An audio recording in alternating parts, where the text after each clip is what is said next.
Welcome to Creating Wealth Through Passive Apartment Investing podcast. In this show, we will discuss about best and worst experiences about passive and active apartment investing.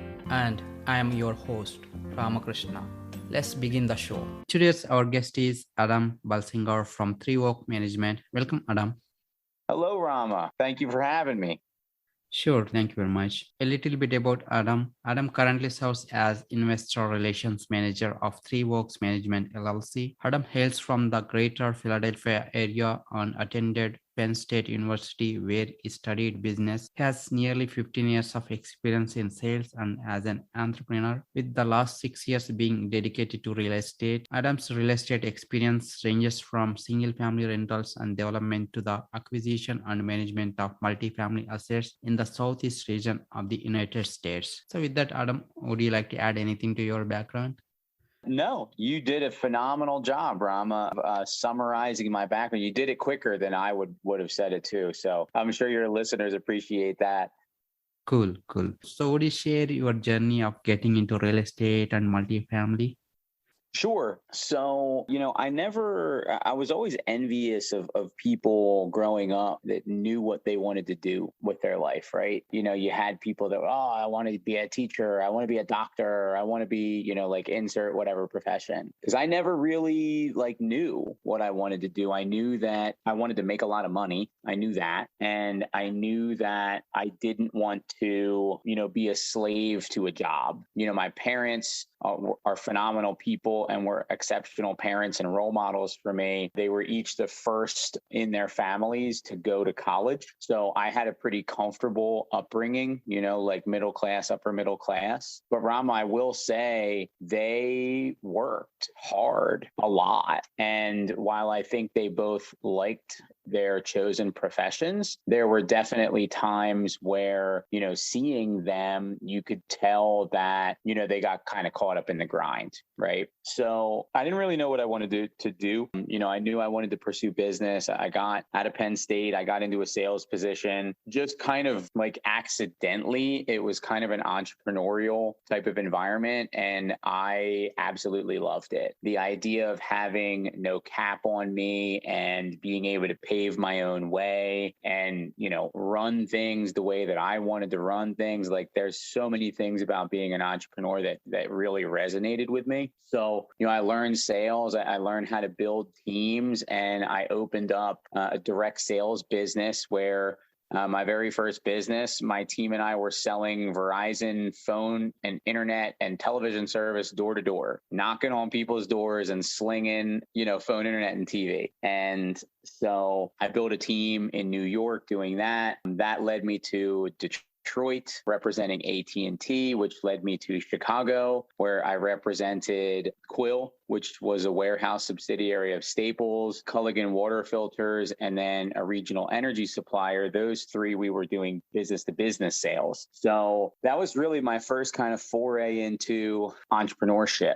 At our highest, I had 37 totally commission-based sales reps traipsing around Chicago in February. It's friggin' freezing in Chicago in February, and so we were the number one vendor company for this energy supplier in the country. But, I was young and I was immature and I made some mistakes. And, that led to my team kind of falling apart after a while. And honestly, man, I didn't really have it in me again to build a team all over again. I was kind of burned out a little bit. I was working, almost 24/7. The people that worked for me were my friends. I didn't, I moved all over the place. I didn't know anybody in Chicago other than really the people that were working for me. So, even when we weren't at the office, if we were out at a club, I would still Adam, the owner of the business, right? So it got tiring, man. And so I wound up kind of throwing in the towel, shutting that business down. I licked my wounds for a couple of years and did some different sales positions. I was a recruiter for a little while. I sold software for a little while. I did a couple of things, and I was really always trying to figure out what my next move was going to be as an entrepreneur. Dude, I hated being an employee.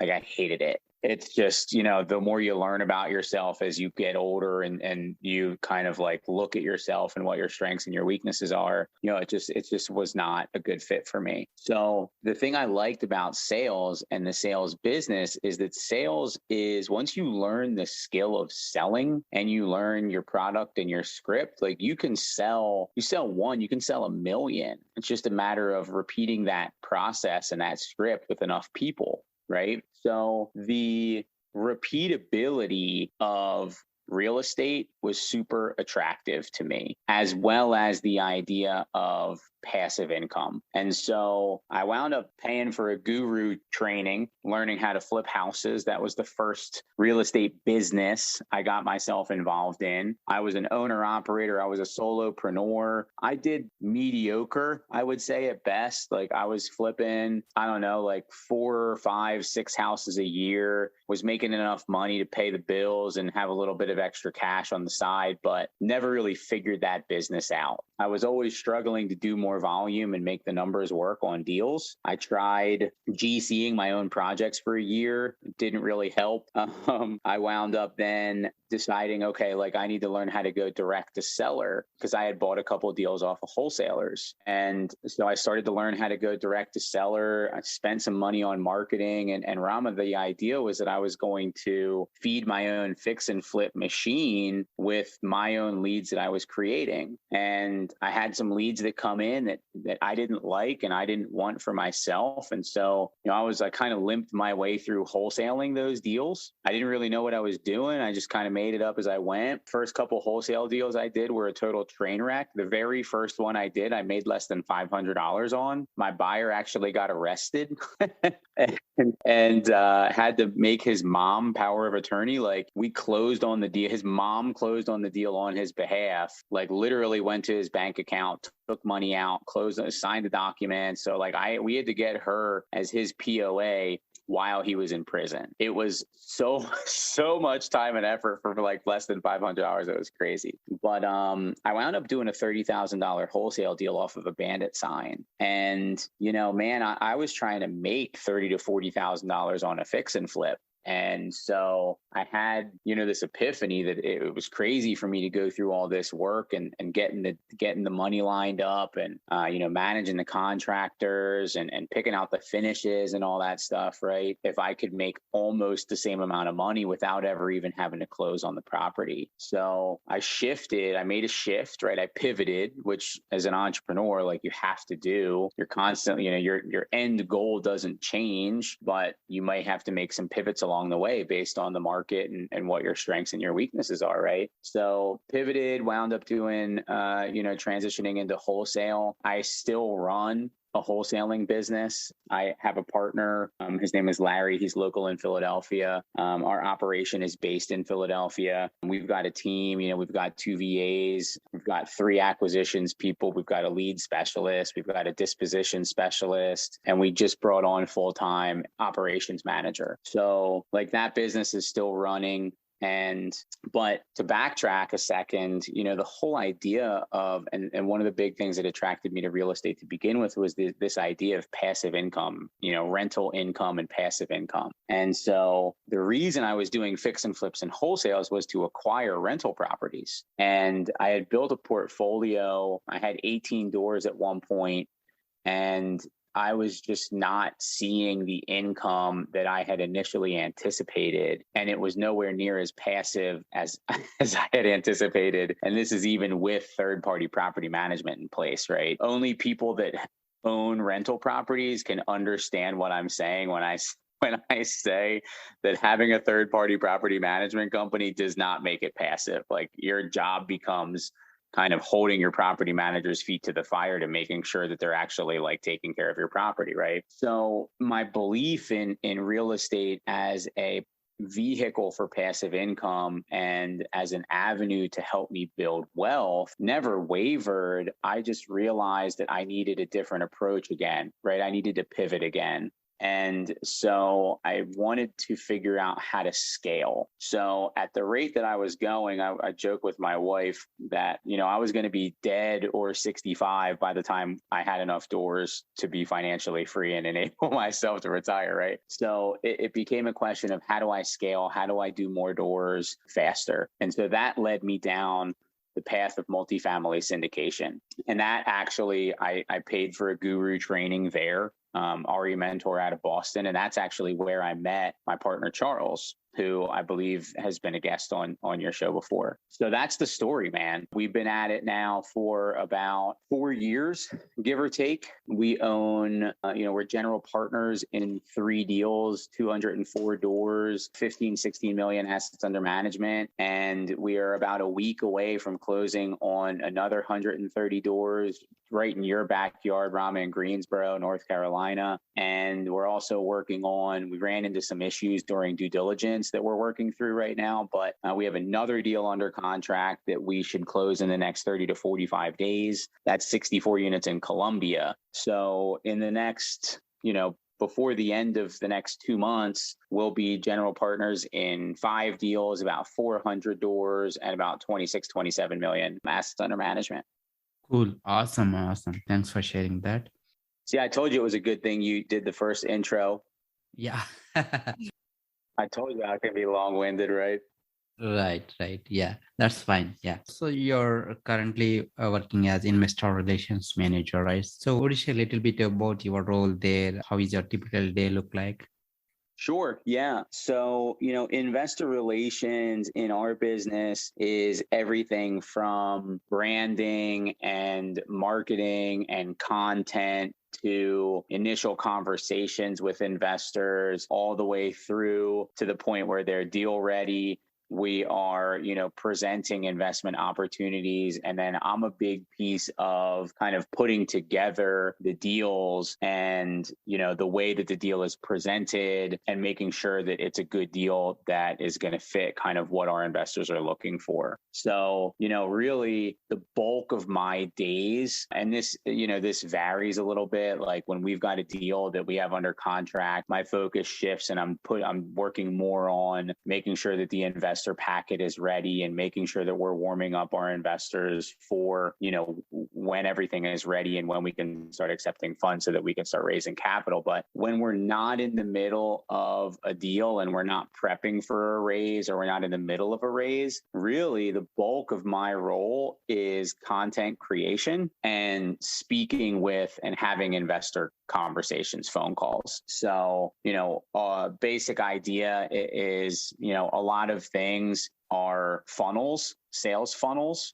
right? So I'm putting out content. I host a meetup group as well. I'm networking when I'm out, but I really like the idea and we really try to leverage the power of social media because instead of being one-to-one, like you're at a bar or you're at a country club and you're meeting somebody and what do you do? And this is what I do, right? You've got your elevator pitch queued up. You can only meet so many people so fast that way. And so the goal is to essentially become a magnet where investors are coming to us. And the way that we do that is through creating content that speaks to our investor avatar. For your audience that isn't familiar with the term avatar, it's a marketing term. And that is your ideal client, or in our case, our ideal investor, right? Who are they? What do they look like? What is the message that resonates with that individual? So I'm putting out a ton of content, writing blogs,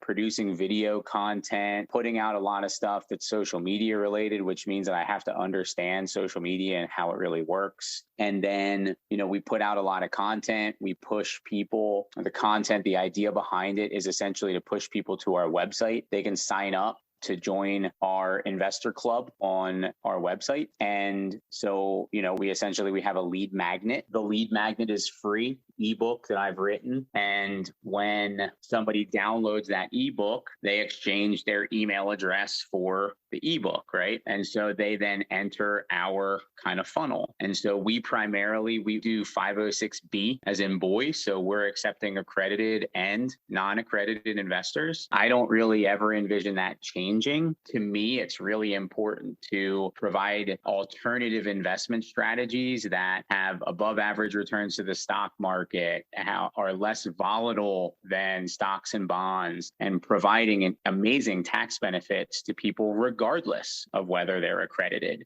Somebody shouldn't have to make $200,000 a year in order to be able to invest in something that is a good investment vehicle, right? Talk about the rich getting richer. So to us, like one of our values is we believe that it's important to provide these opportunities to people who are not accredited. So because we do non-accredited, we have to be very careful with the way that we onboard our investors, right? I can't have a deal that I blast all over social media with all of the details. That would be a violation of SEC guidelines. So, we have to have a pre-existing relationship with somebody before we can present them with an investment opportunity. So, once somebody downloads the lead magnet, my goal is to get on the telephone with them and learn about what their goals are. What is their investment strategy? What are they looking to accomplish with their investments? And if it seems like it's a good fit, I share more about what we do and what our investment philosophy is and what we're looking to do and how we're looking to help our investors. And if it's a good fit, we kind of continue the relationship. And then, eventually, once we've had enough conversations, they become deal ready and we can start putting investment opportunities in front of them. So, the bulk of my typical day is content creation and speaking to potential investors. Yep, thank you. So what are some common questions you get from the new investors?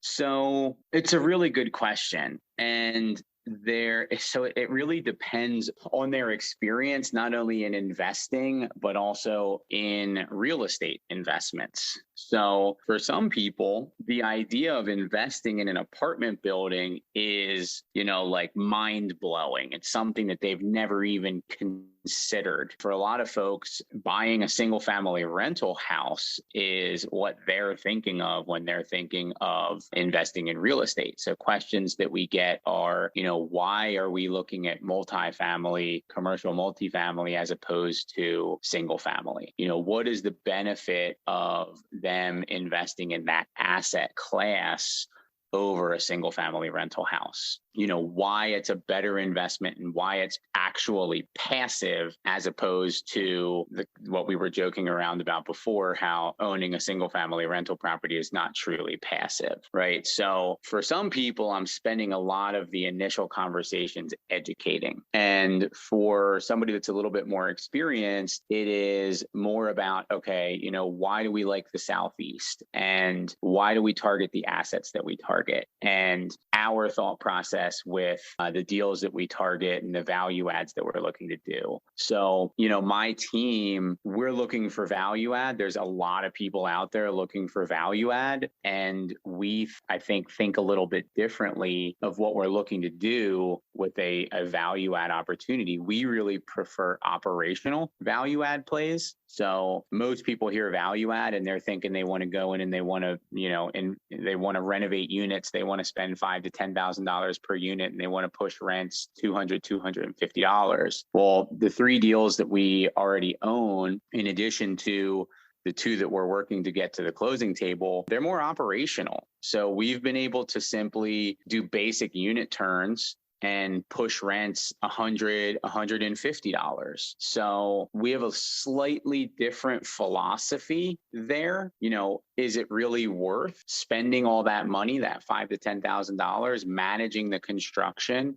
A lot of things that can go wrong there. It's additional risk that we would be taking on and that most operators are taking on when they're doing these heavier physical value add deals. And in our opinion, the juice has to really be worth the squeeze. So if I can get a 16 to 17% annualized rate of return over the life of the deal for our investors, with an operational value add play that has less risk, I would prefer that over a 18 to 19% return with all of this additional risk that is associated with a heavy value add play. So those are more of the conversations I'm having with somebody that's a little bit more understanding, knows commercial real estate, knows multifamily real estate a little bit better. So it really does depend on the sophistication level of the individual. We work with people who have invested in multifamily syndications before on kind of the more experienced end of the spectrum, all the way to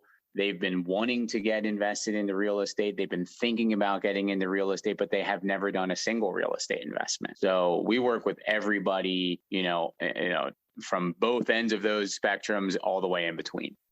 Got it. And thank you. So what are some challenging questions you have gotten? I don't know that there's really any challenging question that I get that might sound silly, but I really am a firm believer in our strategy. I've been in real estate full time now as an investor for 8 years. I've been involved in a lot of different kind of facets and different strategies within real estate investing over that time. So it's really, really easy for me to explain why this is the best way to pursue real estate from a passive standpoint, because I've done all those other things, right? I've owned the single family rentals. I've done the fix and flips. I run a wholesaling business. So because I really believe in what we're doing, I don't really know, Rama, that I have many questions that are really challenging. There's literally nothing that comes to mind there. Yeah, got it. Now, so let me backtrack. So there's certain questions that I am not qualified to answer. So I mentioned earlier the great tax benefits that people can realize through investing in real estate, specifically multifamily syndications, right? We do cost segregation studies on our deals. So that is also known as accelerated depreciation. So it allows us to essentially front load the depreciation of different pieces of the property into the early years of the deal. We're typically moving deals in about 3 to 7 years. We're turning over deals. So we want to realize as much of the depreciation as we possibly can up front. And so some of the questions that I get when we're talking, and I'm talking to somebody that is looking to understand a little bit more about what those tax benefits are, I'm not a CPA, and everybody's tax situation is different. So there are times where people are looking for specifics from me about how that is going to help their tax situation, and I'm not qualified to have that conversation. So I'm typically, telling them, hey, you're going to need to talk to your CPA about that. But this is what we do, and this is where you're going to realize a benefit from it. As to how that's going to help your individual tax situation, right? Like I can't talk about that. I don't know everything going into each person's tax situation, if that makes sense. Yeah, that totally makes sense. So would you share what tools you're using to track investor conversations?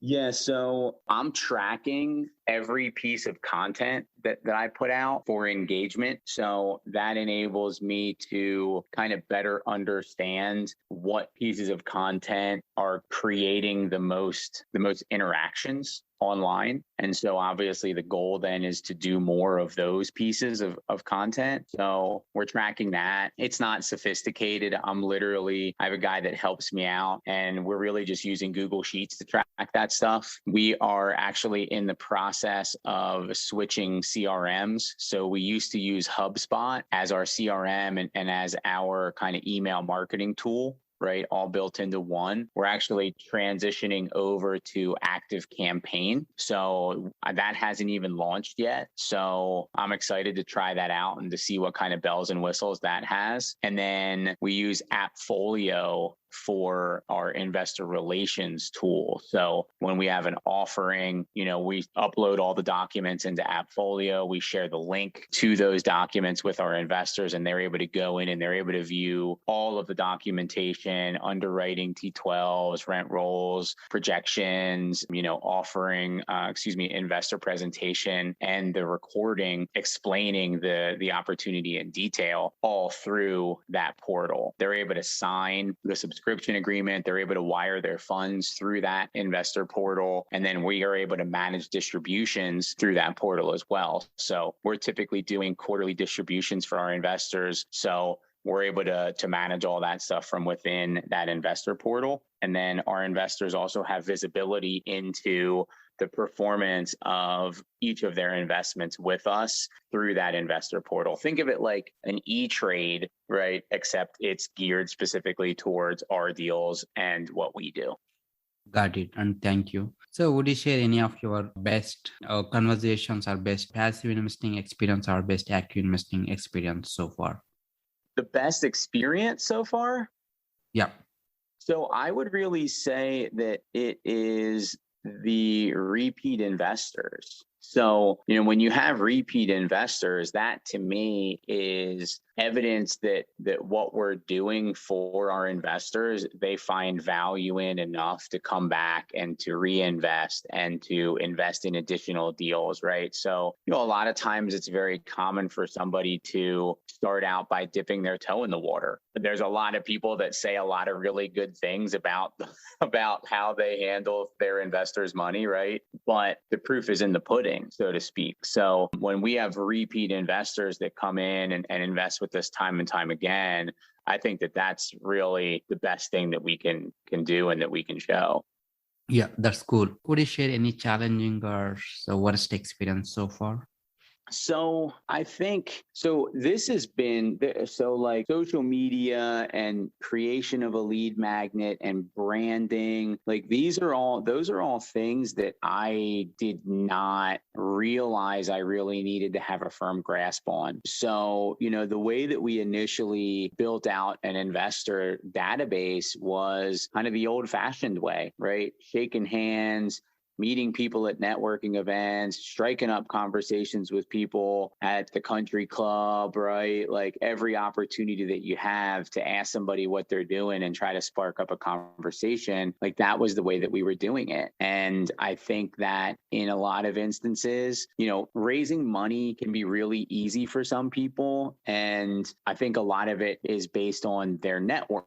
Like who is that person connected with? I know somebody who is a partner in one of our deals who is a high-level dentist, right? So he makes very good money in his 9-to-5 profession. And so he's network. He knows all these other high-income earning dentists. And so when they see him investing in real estate and him talking about the returns that he gets, he can raise money pretty easily just from a pretty small group of people, right? It only takes 100, 200 dentists making bank to be able to raise $1 million, right? But if you don't have that network, you don't have that it can be challenging sometimes. So, I did not have that network, right? I was selling internet door to door with my first business, right?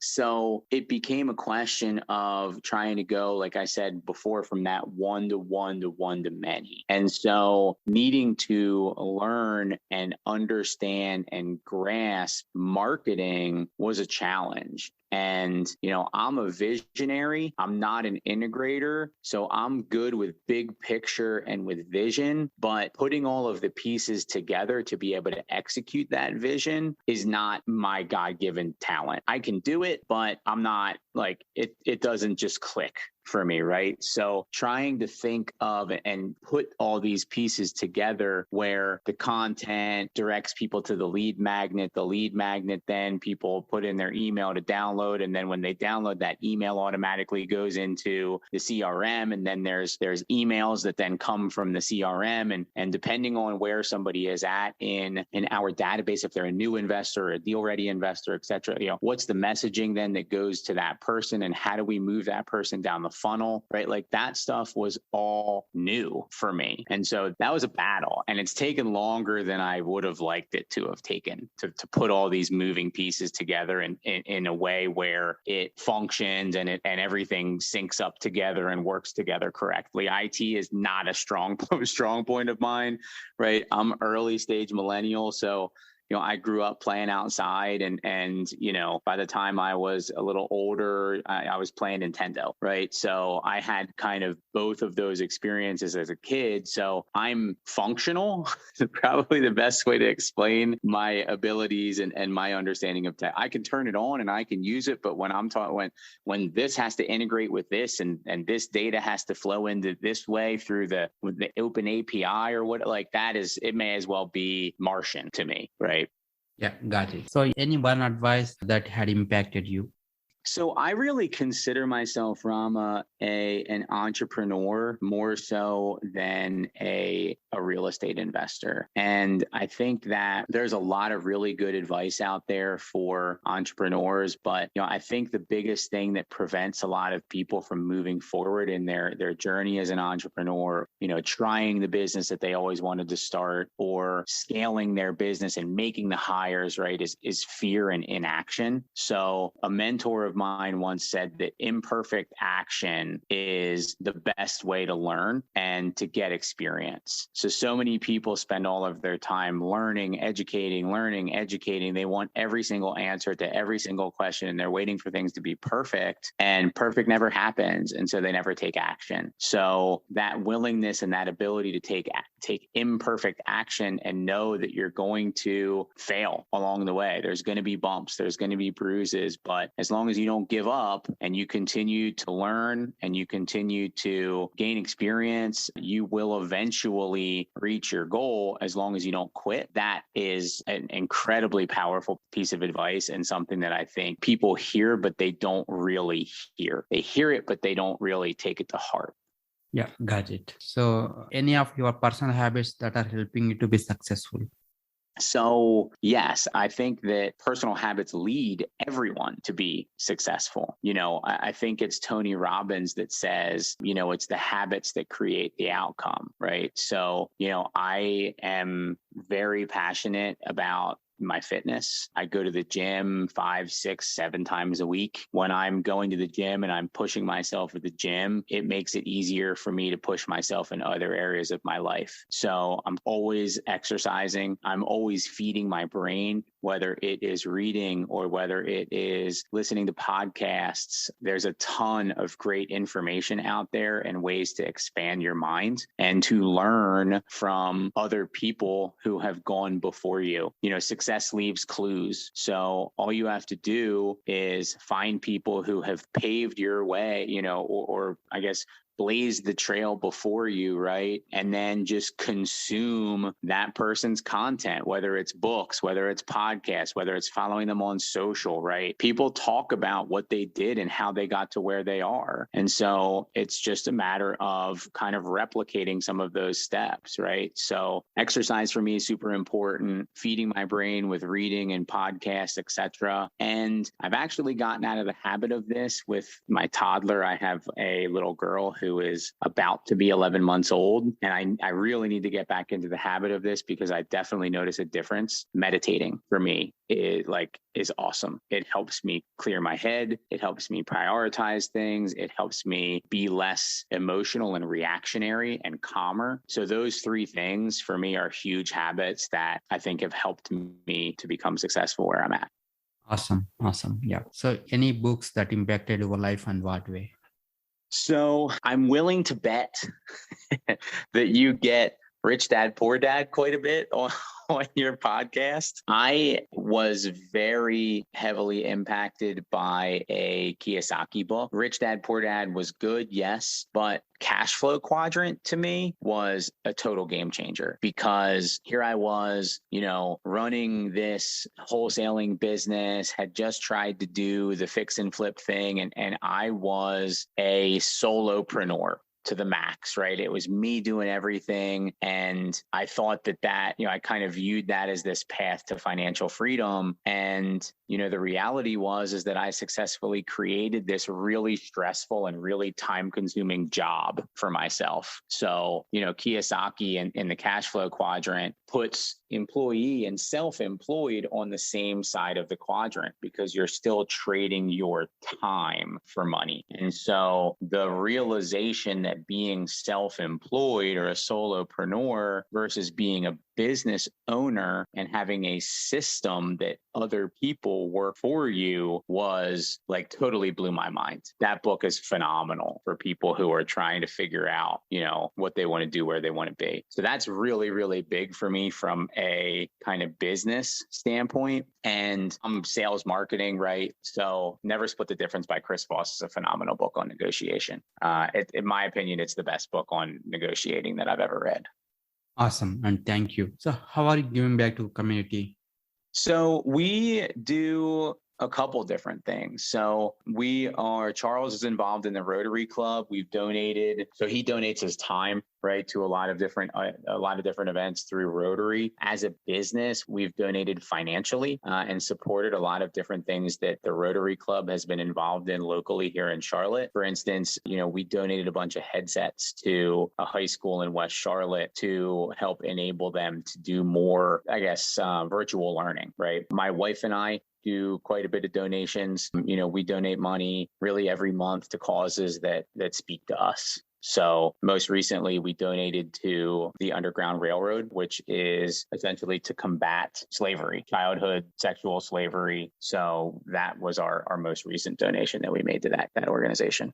Cool and awesome. So how can listeners can connect with you? Yes. So there's a couple different ways. So my ebook can be downloaded for free on our website. It's called The Rapid Millionaire Blueprint: How Entrepreneurs Are Using Real Estate to Break Free. The URL for that is investorboardroom.com/freedom. So that's how somebody could find my ebook and download that ebook. They can also follow me on Instagram. My handle is @realestateadam7. Awesome. And thank you, Adam. I really enjoyed the conversations and thanks for adding value to the show. Rama, thank you much for having me. It was a fun time. Sure. Thank you. If you like the show, please subscribe, share, rate, and review. And if you want to connect with me, please send me a message info@ushacapital.com. Thank you for listening. Creating Wealth Through Passive Apartment Investing podcast. I hope you learned something from the show. See you in the next episode. Thank you. Any information provided from these shows are educational purpose only. As always, please consult with your own CPA, legal and financial advisor before investing.